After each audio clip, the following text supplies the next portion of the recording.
Oftentimes when you're deciding if you should buy a house or not, we all tend to focus on what's going on with interest rates and home prices. The reality of that is you cannot control either. So I personally recommend looking at your own internal situation with you and your family and looking at different factors that are very specific to you. For example, do you plan on living in that area long term? By long term, I have a personal kind of threshold of 5 years. Can you see yourself living in that area, that home for 5+ years? If you are, great. You may be a good candidate to be a homeowner. Have you been into your job 2+ years? Do things feel stable there? Are you a salaried employee or a self-employed business owner? That may factor in your decision making. If everything is steady with your employment, that would make you a good candidate to potentially buy a house.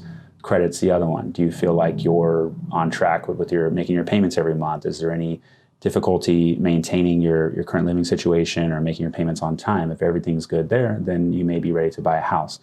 In the day, there's a lot of factors that go into it, but in the day, you're going to be left with the mortgage payment, the down payment, the cash to close. If you're comfortable with those things, I would personally start there, and then also turning in your documentation rather than focusing on the timing of home prices and rates.